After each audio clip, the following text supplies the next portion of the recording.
My dad called me a disgrace at my sister's wedding, so I pulled my company's services mid-reception, and what happened next shattered everything they thought they controlled. Subscribe so you don't miss what's next. After our mother died, Dad married Denise within months and cleared out every trace of Mom. I tried to resist, but Claire clung to Denise like safety. Denise painted me as difficult, and Dad echoed it. The warmth left the house with Mom's candles. I wasn't just grieving, I was erased. My questions became complaints. My silence became disobedience. That's how they rewrote the story of who I was. Denise started small, changing furniture, redecorating, removing photos. When she threw out Mom's favorite mug, I confronted her. She smiled and said, "Time to grow up." Dad sided with her, told me to stop being dramatic. Claire shrugged, already wearing Denise's perfume. I moved to the attic, away from their curated perfection. That mug had been mine too. But in that house, nothing of mine stayed mine for long. When I told Dad I wanted to study design, he scoffed. Denise laughed. "You mean party planning?" Claire giggled behind her hand. "They called my dreams childish." Instead of helping, Dad said, "Real men get real jobs." Meanwhile, he paid Claire's tuition in full. I took night classes, worked weekends. My designs went unnoticed at home. But clients loved them. At family dinners, I wasn't invited anymore. Out of sight, they hoped, meant forgotten. Claire invited me to her engagement party, but Denise made it clear I wasn't welcome. "It's family only," she said, handing me cleanup duties instead. I spent the night refiling drinks while Dad bragged about Claire's fiancé to strangers. Kate texted me a photo, one of my centerpiece at the venue. Denise had copied my design without credit. I smiled through clenched teeth. My work was good enough for display, just not for acknowledgement. At Thanksgiving, Denise seated me at the kids' table. "You're always working," she said. "Might as well enjoy some youth." Claire and Adam chuckled. Oblivious, I served dessert while they toasted each other. When I mentioned a new contract I landed, Dad asked, "So still just balloons and glitter?" I bit my tongue. Kate sent another client referral that night. Outside that house, I was respected. Inside, I was ornamental, used, and dismissed when convenient. A week before Claire's wedding, Denise called. "We need extra help. Can your staff handle it?" I agreed. Business was business. She didn't know I owned the company. She'd booked through an agency alias Kate used for high-end clients. At the planning meeting, Denise complimented the anonymous designer's taste. I nodded silently. Every linen, light, and layout was mine. They didn't know who was making their perfect day possible, but they would soon. At the rehearsal dinner, Dad drunkenly slurred, "You better not screw up tomorrow." Denise pulled him aside, whispering furiously. Claire avoided eye contact. I kept my cool. Adam asked if I was okay. I nodded. Then, Denise handed me a checklist like I was staff. I didn't correct her. That night, I reviewed the contract again. The power was in my hands now. One clause, one call, and the whole illusion would collapse. The ceremony began flawlessly. Guests gasped at the setup, elegant, ethereal. Denise beamed, soaking in praise. I stayed behind the scenes, headset on, managing every cue. Then Dad saw me and muttered, "Even here, you can't just let her have her day." My hands clenched. I stepped back, breathing slow. He didn't know, none of them did. But by the reception, that would change. I'd spent years being their backdrop. No more. During the speeches, Denise took the mic. "Let's thank the wonderful vendor who made today perfect wherever they are."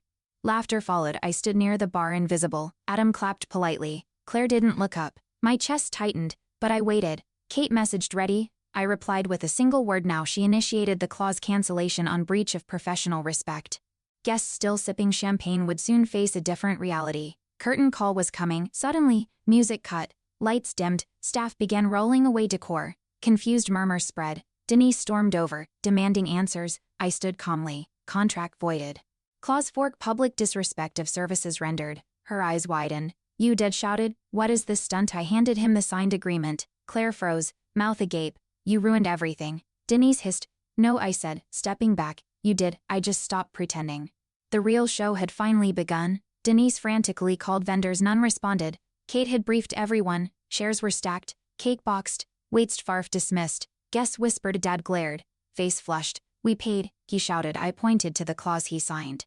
"Your insults cost you more than you know," Claire pleaded. "Matt, please." Her mascara ran. Adam stood behind her, unsure. I walked past them all, dignity intact. For once, I wasn't the spectacle they were, and cameras caught everything. Outside, I leaned against the catering van.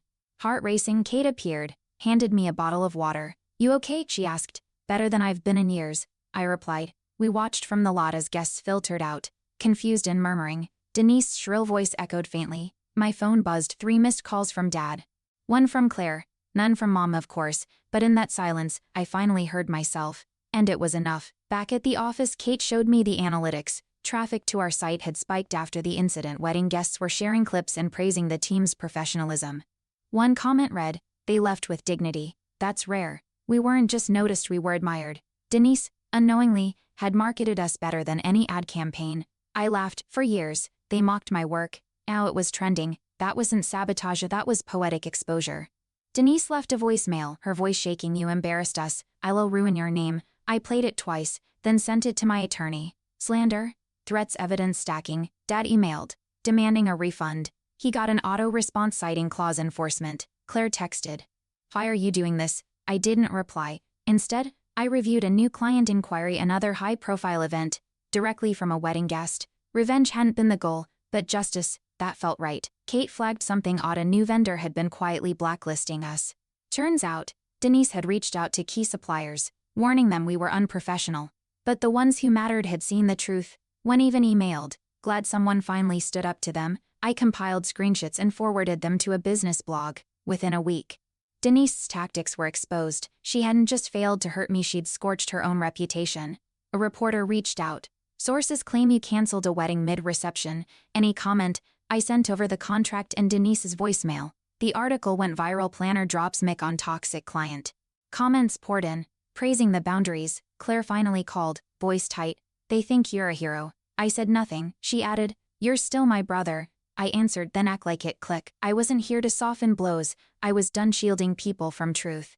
Adam messaged me privately. "I didn't know they treated you like that. I'm sorry. It was small but real." He admitted Denise forced Claire to cut me out of planning decisions. "She wanted to erase you," he wrote. I appreciated his honesty but told him to protect Claire from that toxicity. "Or walk away." Adam replied, "I'm thinking about it." Funny, truth isn't loud, it's persistent. And sometimes, it cracks people open when you least expect. A popular podcast reached out, "Your story's blowing up. Want to speak on toxic family dynamics?" I hesitated. Then agreed. On air, I shared facts, no venom, no theatrics, just a quiet voice, recalling years of being undermined, erased, and finally heard. Listeners flooded our inbox with thanks. "I see myself in you," one wrote. I hadn't planned to be a voice for others. But maybe that's what healing looks like, unplanned, but undeniable. Denise tried to salvage her image, offering an apology statement. Emotions ran high. I refused. She wasn't sorry, she was cornered. Her social media turned off comments after backlash. A mutual aunt messaged me. "We didn't see it before. We do now." That meant more than Denise's fake contrition. Truth doesn't need spin, it only needs light. And finally, the spotlight was mine, not for pain, but for clarity. I had nothing to hide anymore. Claire posted a vague story. "Some people can't let go of the past." Friends messaged me, confused. I ignored it. And Adam sent a screenshot. Denise had written the caption, "She still controls her," he wrote. I didn't respond. Instead, I uploaded a before-after reel, my designs from Claire's wedding setup, side by side with past events I'd done. Caption: "Respect the artist, credit the work." Within hours, it outperformed all their wedding posts combined. I received a message from a bride-to-be who planned Claire's wedding. "I want that, but with integrity." Turns out, she was a friend of a guest. She offered double my standard rate. Upfront, Kate smiled. "Looks like we've leveled up." Meanwhile, Denise filed a formal complaint through a fake account. It was dismissed immediately. Too many character witnesses vouched for me. Her reach had limits. Mine, it seemed, had just begun expanding.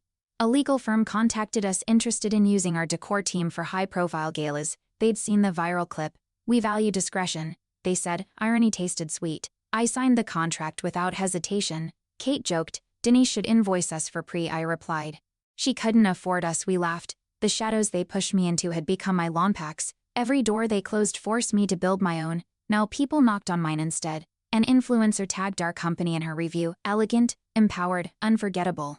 Ask for Matt. Bookings spiked. Meanwhile, Denise's circle shrank. Former allies ghosted her. Vendors cut ties. Claire deactivated her account after too many comments accused her of complicity. I didn't celebrate their downfall, but I noted it. Consequences weren't mine to deliver. Just witness. My revenge wasn't rage, it was relevance. They wrote me off as invisible. I returned as undeniable. That was enough. Kate handed me a letter, an invite to an elite event planners summit in New York. "They want you to speak," she said. I stared at the gold emboss. For years, I'd felt like a fraud, surviving on grit. Now, I was a voice others trusted. I called back. "I accept." Denise's voice once drowned mine out in our own home. But on that stage, under those lights, I wouldn't just be heard, I'd be remembered. an old teacher emailed after seeing the article. You always had an eye for spaces, she wrote. Glad the world finally sees it. I hadn't thought of her in years, but her words stayed with me. Back then, she's been the only one who encouraged my designs. Now, her validation hit deeper than any follower count. We set up a scholarship fund in her name for young event creatives. Healing sometimes wears a name you'd forgotten. A former classmate reached out, asking for help planning a proposal. Your work speaks volumes, he said. The proposal was intimate sunset on a rooftop. Minimalist decor, handwritten notes strung along fairy lights. As I watched the couple hug, I felt something shift. My art wasn't just rebellion, it was connection. For the first time, I wasn't proving anything. I was just creating, not to be seen, but to express what I had survived.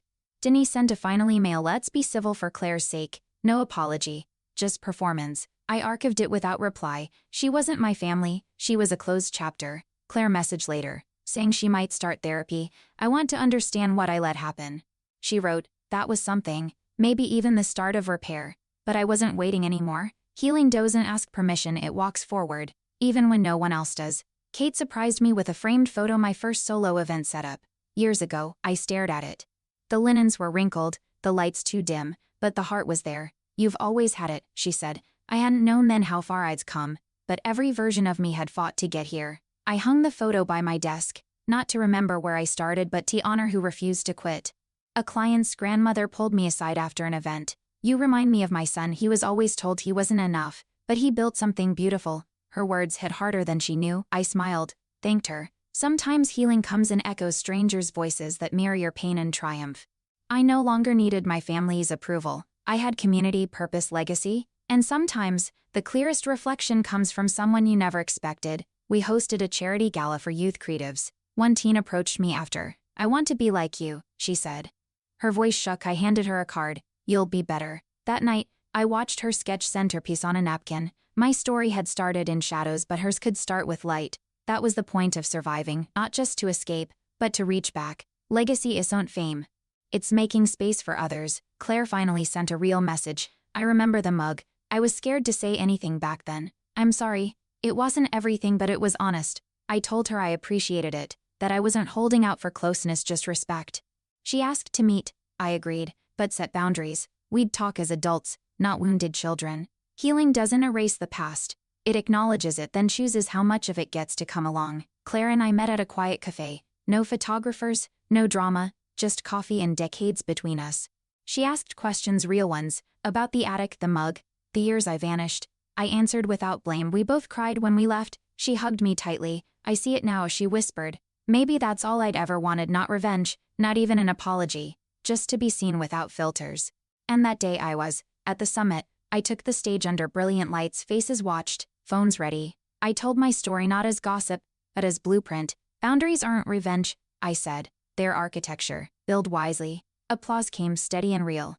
Afterward, a woman said, you gave me language for my story. That mattered more than applause. I wasn't just a planner anymore. I was a voice in rooms that once ignored me, and now they listened.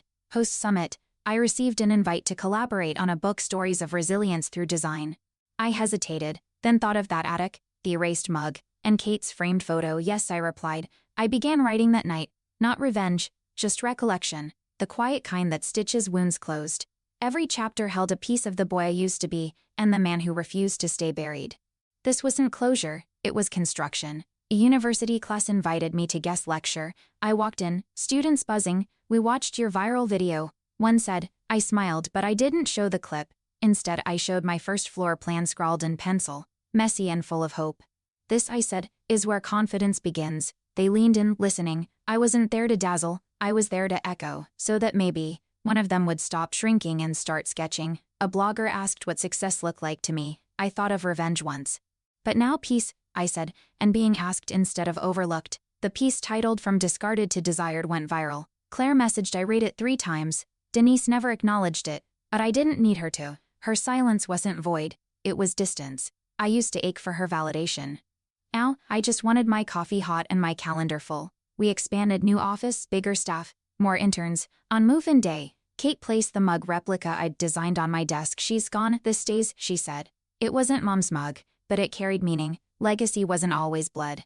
Sometimes, it was chosen family showing up without being asked. That small ceramic symbol meant I didn't need the original. I'd built something real where Arasur couldn't reach, and where design was a language of resilience, not permission.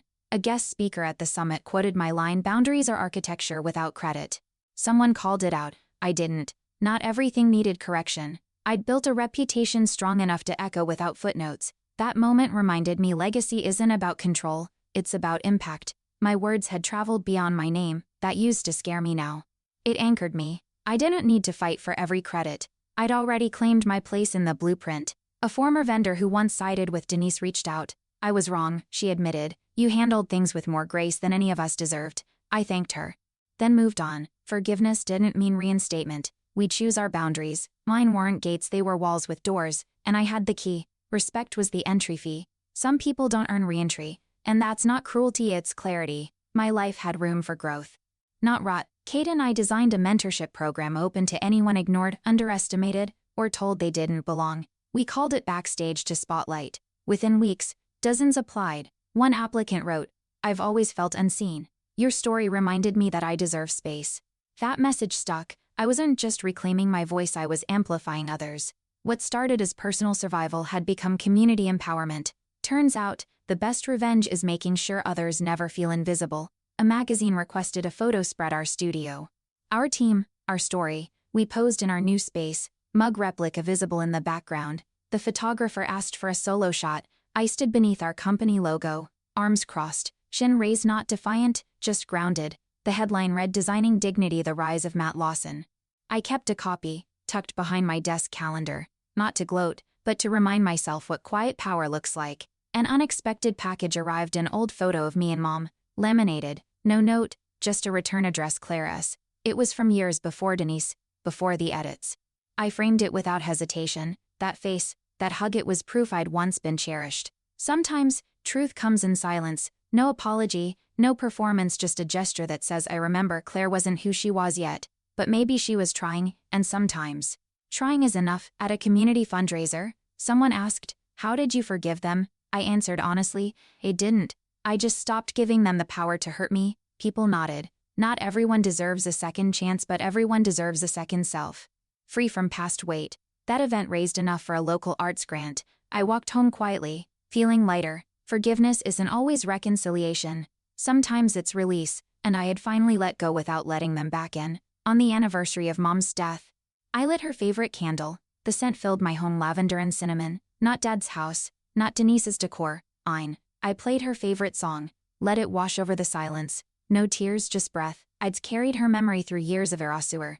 But tonight, I didn't mourn, I honored, not what was lost but what lived. And in that quiet glow I finally felt rooted, not as a son but as me. I stood in our new studio, morning light streaming across polished floors. The mug replica caught the sun, casting a soft shadow.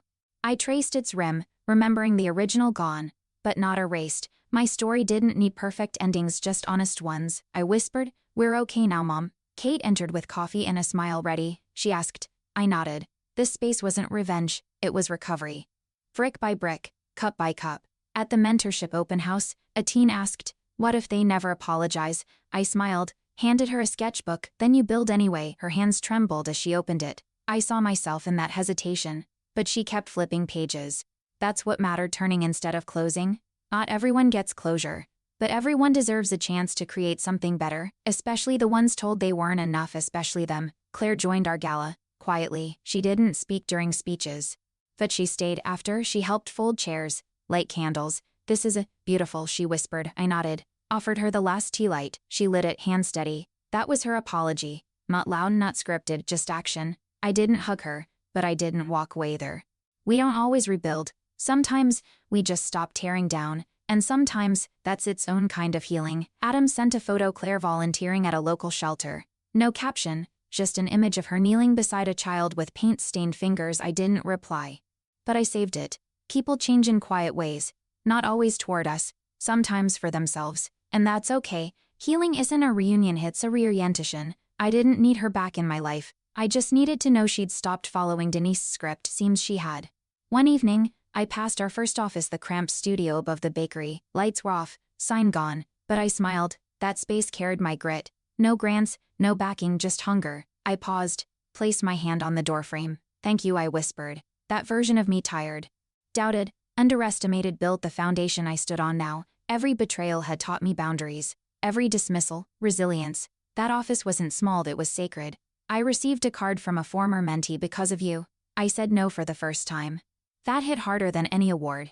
Boundaries weren't just fences, they were invitations to self-respect. I pinned it to the board above my desk. Every scar I'd earned gave someone else permission to draw their own lines. Pain wasn't wasted, it taught, it empowered.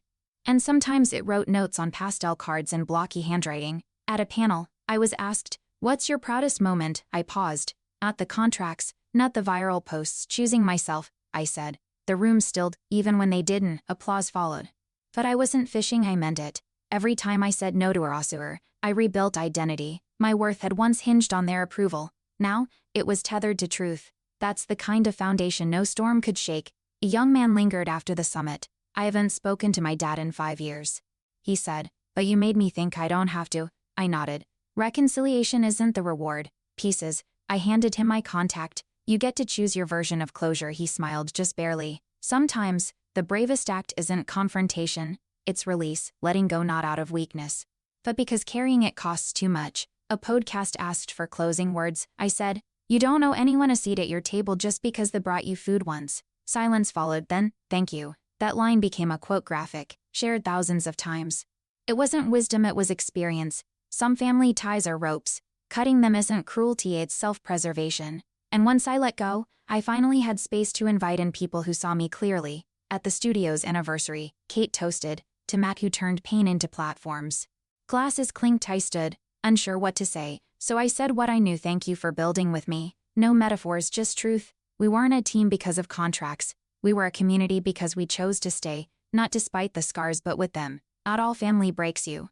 Some rebuild you. And that's the kind you keep. Denise's reputation never recovered. Vendors dropped her. Clients warned others. Her social media turned silent, and whispers of her conduct followed every inquiry. Dad tried defending her, but few listened. Eventually, even he stopped posting. No dramatic fallout, just a slow fade. The world didn't need fire to burn her image. It only needed truth and time. Meanwhile, I didn't gloat. Justice doesn't always need an audience. Sometimes, it just needs to be real. Claire called to say she was starting her own business, nothing fancy, just her own. "I want to build something honest," she said. I offered advice. No strings, not to be close, but to pay forward the clarity I earned. We may never be siblings the way we were, but we're no longer enemies either.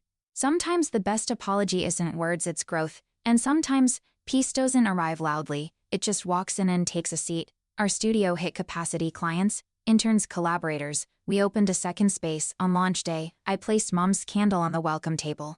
A subtle symbol, not for nostalgia, but presence. Her kindness hadn't vanished, it had multiplied. Through rooms she never saw, dreams she never heard, and lives she never touched except through me. Legacy isn't who remembers your name, it's what your love allows others to become. And her love, it allowed this. Kate proposed a new project, events for marginalized youth. Give them spaces they're never offered. I said yes instantly, not for purpose. At our first event, a boy whispered, "I've never felt like the main character before." That hit deeper than applause. This wasn't about revenge anymore. It was about reclamation for every version of me that went unheard, and for every kid still waiting to be seen. We weren't decorating events, we were designing dignity. A city councilor approached us to collaborate public spaces.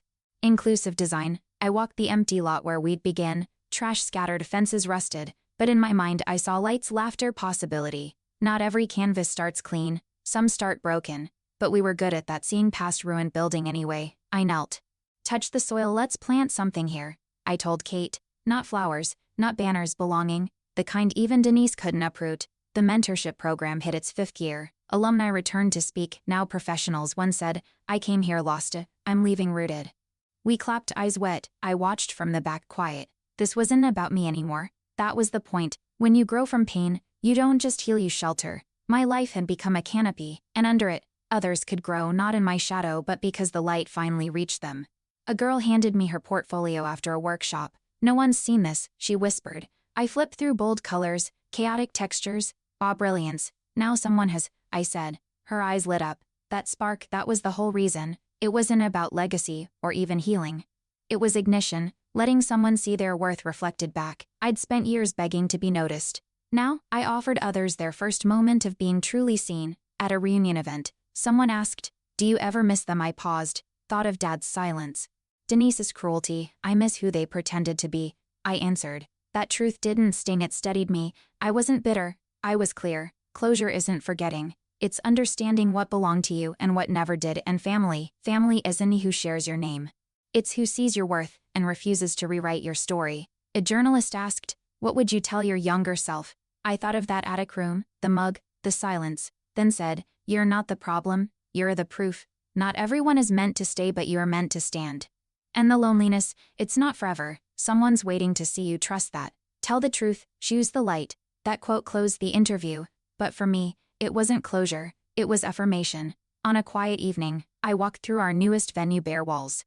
Open beams, no guests yet, just possibility. I stood center stage, arms out. This, I whispered, is mine. Not borrowed, not conditional, mine. The boy who once begged for space now designed entire worlds. And the man, he didn't need validation, just vision. I locked up, lights dimming behind me. The work wasn't done, but the wound was closed. And that was enough. Thanks for watching. Hit subscribe to check out more stories on my channel.